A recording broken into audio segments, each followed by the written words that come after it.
wabarakatuh. Selamat pagi Bapak Ibu pengunjung Rumah Sakit Islam Sultan Agung Semarang. Kembali lagi di program acara Dipa Dialog Pagi. Bersama saya Putri Hildayanesiani yang akan memandu program acara ini di 30 menit ke depan.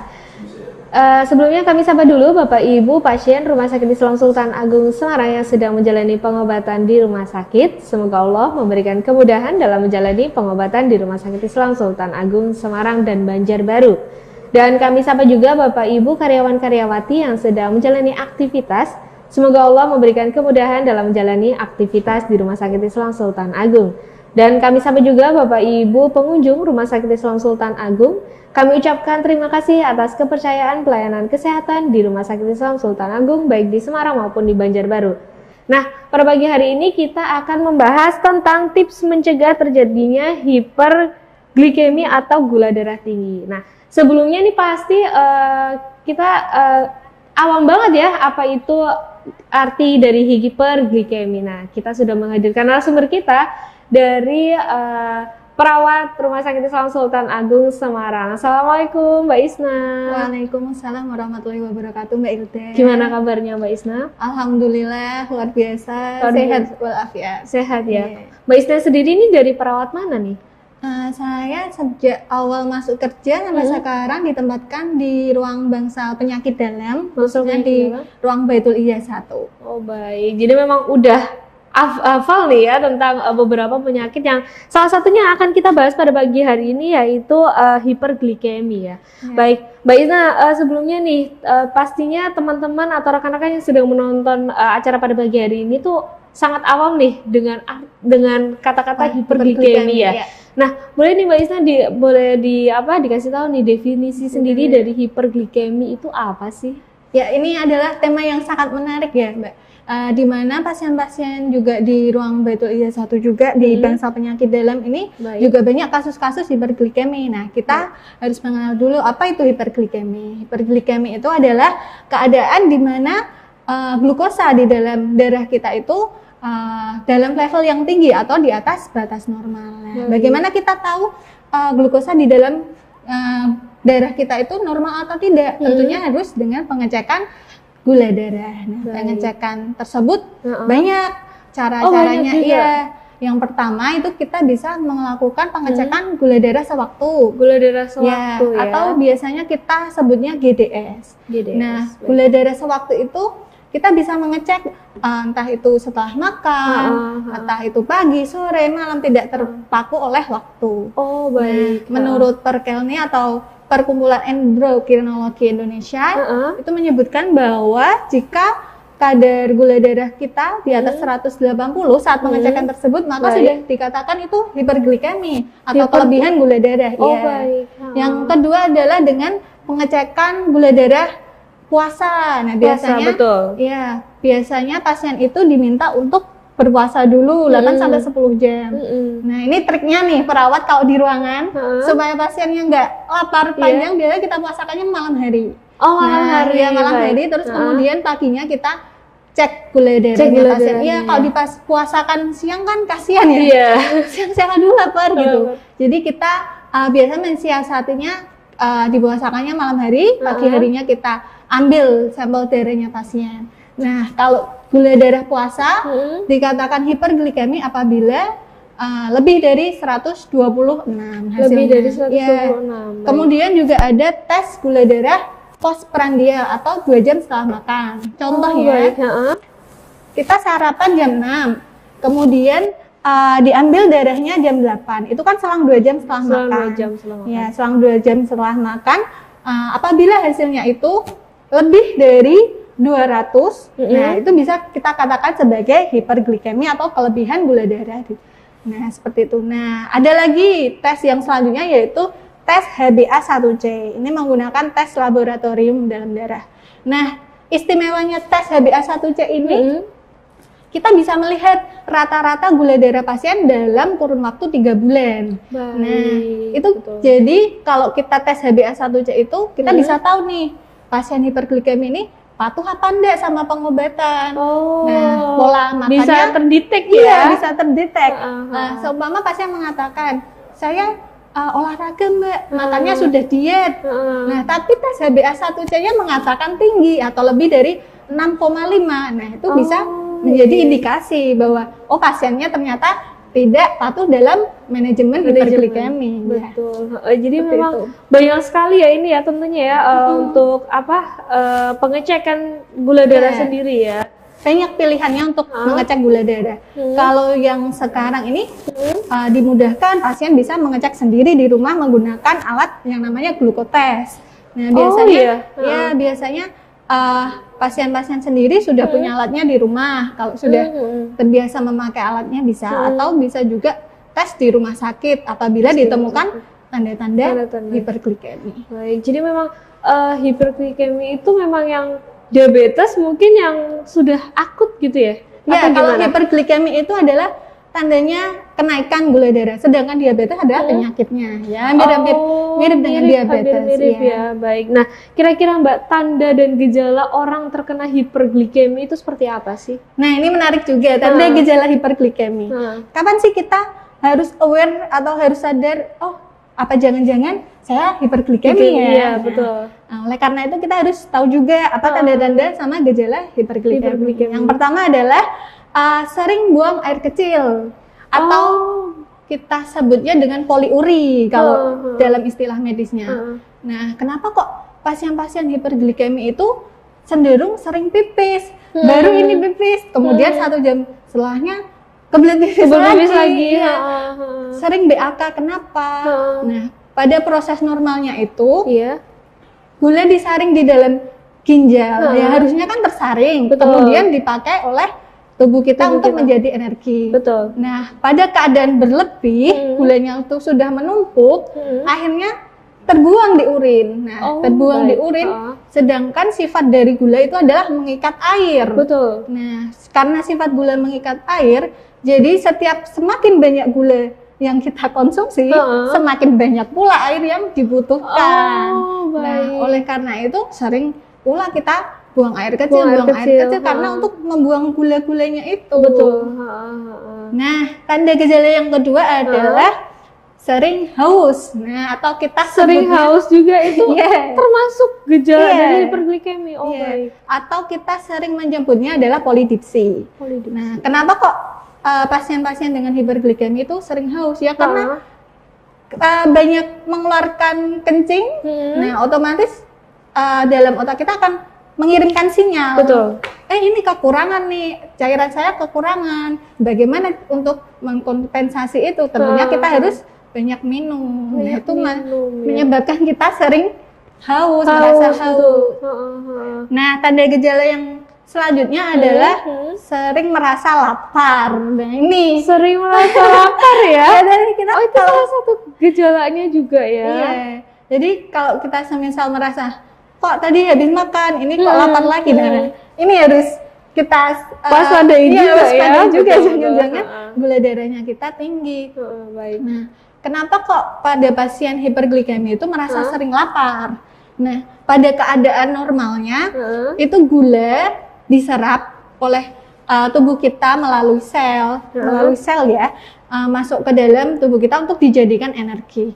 Nah, pada keadaan hiperglikemi tersebut, kemampuan dari pankreas itu turun sehingga tidak bisa menghasilkan yang namanya hormon insulin. Nah, sedangkan gula bisa jadi energi, harus ada insulin sebagai pengikat. Nah, oleh karena itu, jika gula tetap berada stay di dalam pembuluh darah, otomatis tidak ada bahan bakar untuk membuat energi. Kemudian dari dalam tubuh kita akan mengirimkan sinyal lapar. Iya betul. Kan juga ya. Kita jadi sering merasa lapar loh. Tadi habis makan, kenapa ini lapar lagi? Karena gulanya hanya mengalir saja, tapi tidak bisa menjadi energi. Ya, itu salah satunya gejalanya ya. Nah, Mbak, tadi kan sempat dibahas tuh tentang katanya sering haus. Itu salah satu hiperglikemi. Nah, bukannya badan juga butuh air ya, terutama air putih nih ya? Ya, air putih juga sangat disarankan untuk penderita-penderita hiperglikemi. Bukan hanya untuk penderita, untuk kita yang normal saja dianjurkan untuk banyak minum air putih, apalagi yang hiperglikemi yang statusnya gula itu menyerap banyak cairan. Jadi untuk orang normal dan orang hiperglikemi pun juga butuh air ya untuk menyeimbangkan. Baik, tapi memang itu dirasakan kalau memang mungkin sering gula darahnya mungkin stabil, itu mungkin bisa langsung melakukan pengecekan ya. Kalau dirasa ada tanda-tandanya nih, oh saya kok buang air kecil terus ya, oh kok saya gampang merasa lapar ya, oh kok saya lapar terus, tadi sudah makan. Nah itu harus kita waspadai, jangan-jangan gula darahnya tinggi. Baik, itu tadi tanda dan gejala dari hiperglikemi sendiri ya Mbak ya. Nah, lalu faktor resiko nih yang disebabkan dari hiperglikemi sendiri itu apa aja Mbak? Ada beberapa faktor resiko yang bisa menyebabkan hiperglikemi. Salah satunya adalah usia Mbak. Nah, usia juga berpengaruh terhadap hiperglikemi, di mana pada usia di atas 45 tahun kemampuan dari organ kita pun menurun. Betul. Semakin tinggi usia maka kemampuan dalam tubuh kita juga semakin menurun, termasuk dalam fungsi organ kita pankreas. Betul. Karena itu usia juga termasuk dalam faktor resiko terjadinya hiperglikemi. Kemudian yang selanjutnya adalah stres. Nah ini ya, baik. Nah, kenapa stres bisa menyebabkan hiperglikemi? Karena kalau saat kondisi kita banyak pikiran, stres, banyak beban pikiran, maka akan meningkatkan hormon namanya hormon kortisol. Namanya hormon kortisol. Nah, hormon ini akan menyebabkan kadar gula darah di dalam tubuh kita meningkat. Baik. Itu juga bisa menjadi faktor resikonya juga ya. Baik. Kemudian selain usia dan juga selain stres, ada juga keturunan. Jadi misal dari orang tua terkena diabetes, bisa jadi anaknya juga terkena diabetes ya. Oh baik. Diabetes bukan penyakit menular, tapi penyakit yang bisa diturunkan. Baik. Kalau orang tuanya kedua-duanya memiliki penyakit diabetes, nah itu kemungkinan besar anaknya juga akan terkena. Tetapi tidak 100% ya. Tapi tidak 100%. Tergantung gaya hidupnya kali ya, Mbak. Nah, itu juga menjadi faktor pendukung. Baik. Jadi memang bisa ya dari misal orang tuanya terkena diabetes, anaknya juga bisa juga berapa persen tuh kira-kira bisa terkena? Kalau persenannya itu tergantung dari dominan. Nah, kalau kita belajar kan ada kromosom XY itu. Nah, tergantung dari dominan, seberapa dominan genetik yang diturunkan kepada anak tersebut. Baik. Nah, kira-kira Mbak, untuk tadi kan membahas tentang usia ya. Kira-kira biasanya nih ada nggak sih anak-anak di bawah 15 tahun gitu atau 15 atau di menginjak remaja ya, itu sudah terkena diabetes? Ada banyak tentunya, kita bisa menemukan ya? Di lapangan terbukti anak-anak 15 ke bawah sudah terkena 15 ke bawah sudah terkena diabetes. Baik. Dan itu karena apa? Kebanyakan adalah karena pola hidup yang tidak sehat. Baik. Nah, kita bisa melihat pola hidup yang tidak sehat seperti apa. Sekarang marak minuman instan, minuman boba ya. Dibayangkan kadar kalori satu gelas segini berapa. Nah, itu bisa menjadi juga faktor penyebab hiperglikemi pada usia remaja. Jadi bukan hanya orang tua saja yang terkena hiperglikemi. Itu udah sekarang sudah maraknya juga remaja-remaja, sekarang sudah banyak juga yang terkena hiperglikemi. Jadi memang remaja nggak memandang usia ya. Sebenarnya hiperglikemi juga dari remaja, dari anak-anak juga sudah bisa terkena itu ya. Karena memang gaya hidupnya ya, apalagi di zaman sekarang ini ya. Apa-apa serba mudah, jadi orang pengen ini tinggal pesan gitu kan. Mereka nggak tahu juga nih gimana baiknya menjaga pola makan juga ya. Apalagi di era pandemi seperti ini ya Mbak ya. Tentunya memang harus menjaga ya. Baik. Nah Mbak Isna, tadi kan kita sudah membahas tentang pengertian, tanda gejala, faktor resiko ya kan. Tentunya juga dari faktor umur juga ya. Nah, faktor umur sendiri, anak-anak kan juga sering banyak juga nih yang sekarang terkena diabetes, hiperglikemi juga ya. Nah, perawatan untuk anak-anak sendiri apakah sama atau ada yang khusus gitu? Ya, kalau perawatan pada anak-anak kan kalau anak-anak cenderung lebih aktif nih daripada yang dewasa. Betul. Kalau dewasa habis makan minum boba-boba langsung tidur rebahan beda ya. Seperti anak-anak. Anak-anak bisa diimbangin dengan kegiatannya. Biasanya lebih cenderung ke olahraga, bermain, lari-lari.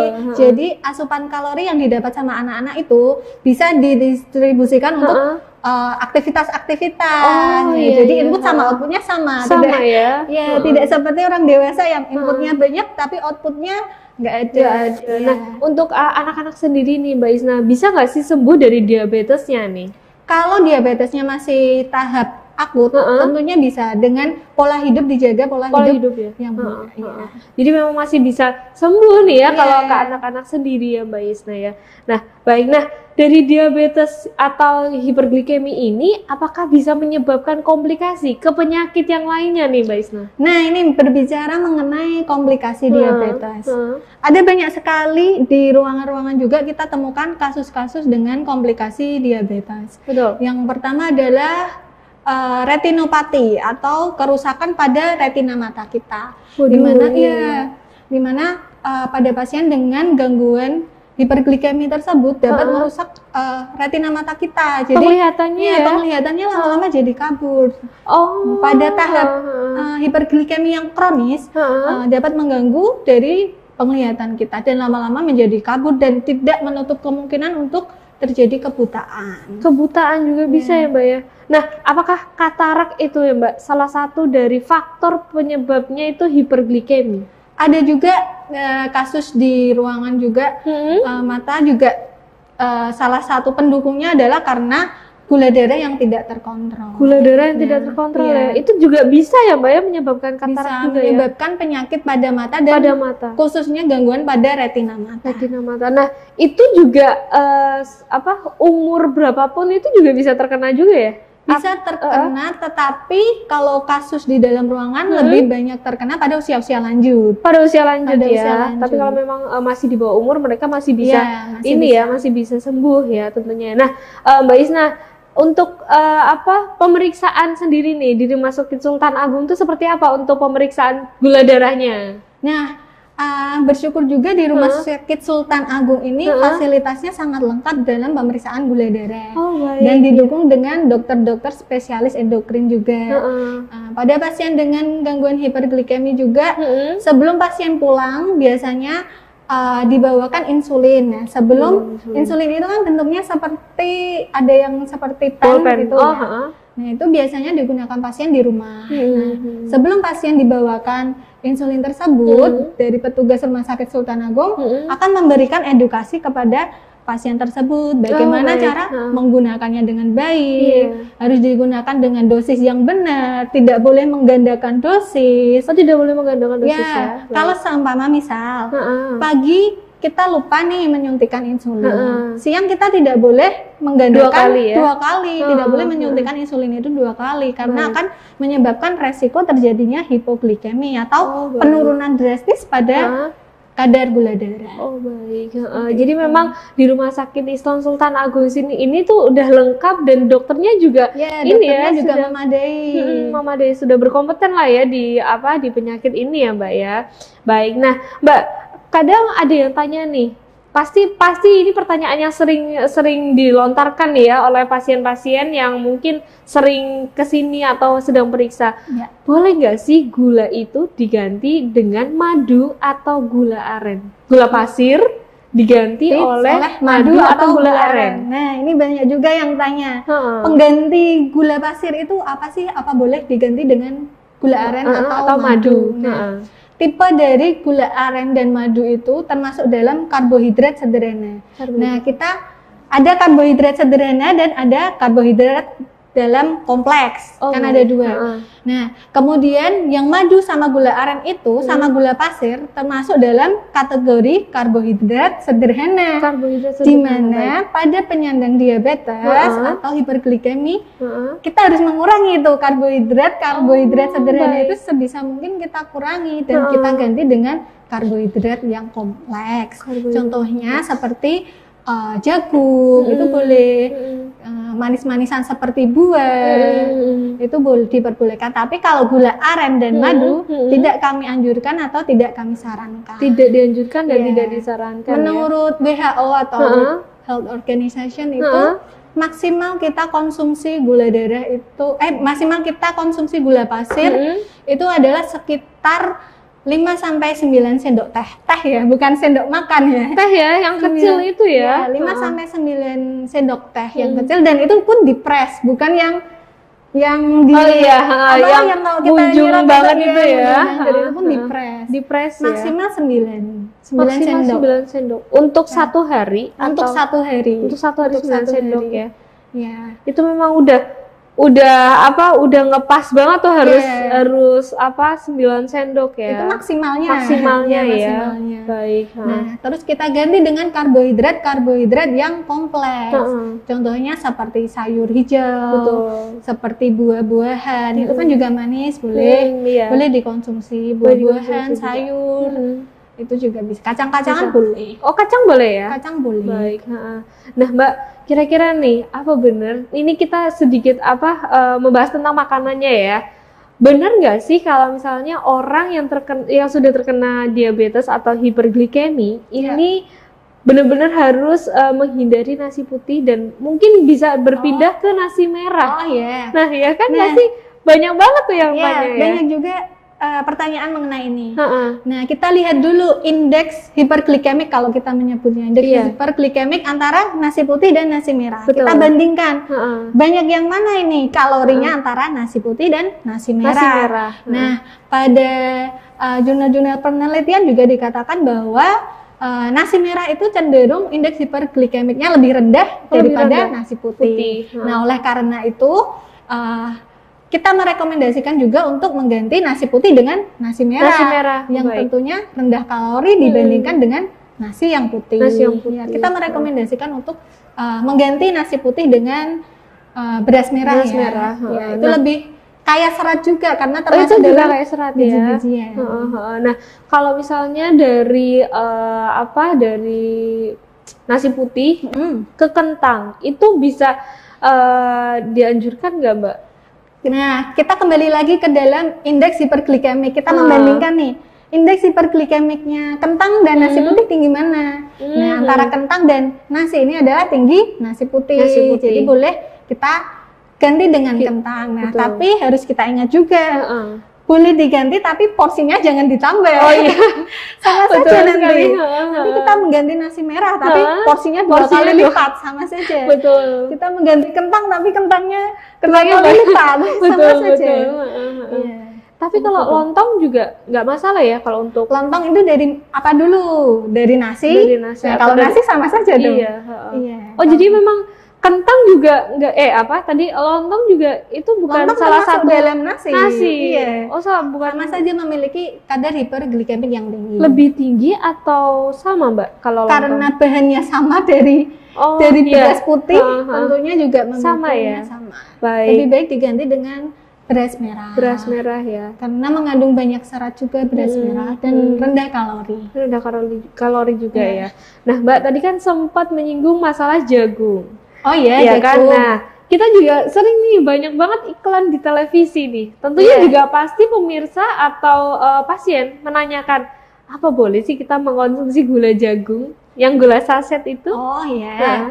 Ini gula saset itu kita lihat dulu nih komposisi dari gula saset itu apa. Betul. Ya, komposisinya apa? Apakah gulanya bisa untuk ditoleransi pada penderita hiperglikemik? Karena bahan dasarnya adalah jagung, di mana jagung itu indeks hiperglikemiknya lebih rendah daripada gula pasir, maka diperbolehkan saja mengganti gula pasir dengan gula yang saset. Gula jagung. Tapi itu yang harus di-warning adalah dosis pemakaiannya juga. Betul. Ada maksimal pemakaiannya, ada berapa sendok ini maksimal per hari, itu yang harus diperhatikan. Harus memperhatikan maksimal penggunaannya. Jadi yang harus kita konsumsi juga walaupun boleh diganti ini, tapi juga porsinya harus sesuai dan harus tepat. Harus sesuai dan harus tepat ya. Tapi memang semua yang memang mau sehat, mau yang sedang sakit juga memang harus ini sekali ya, pola hidupnya harus tetap terjaga ya Mbak ya. Apalagi memang sedang di area pandemi seperti ini nih. Mungkin ada yang mungkin lagi work from home gitu kan, mungkin mereka lebih sering makan, sering rebahan. Nah itu mungkin bisa jadi munculnya penyakit tersebut ya. Baik Mbak Isna, tidak terasa kita hampir 30 menit nih menemani pemirsa baik pengunjung yang ada di Rumah Sakit Islam Sultan Agung. Boleh nih untuk menutup acara pada pagi hari ini, kasih tips-tipsnya dong buat para pemirsa di rumah agar supaya mereka tetap hidup sehat di era pandemi ini dan jauh dari penyakit hiperglikemi. Silahkan. Kalau tips-tipsnya banyak sih tipsnya. Kalau saya merangkum untuk tips-tips agar terhindar dari hiperglikemi adalah dengan POP Habit. Ya, saya menyingkatnya biasanya POP Habit. Apa itu POP Habit? P yang pertama adalah pola hidup yang sehat, tinggi serat, dan harus menghindari karbohidrat sederhana. Yang O-nya ini olahraga.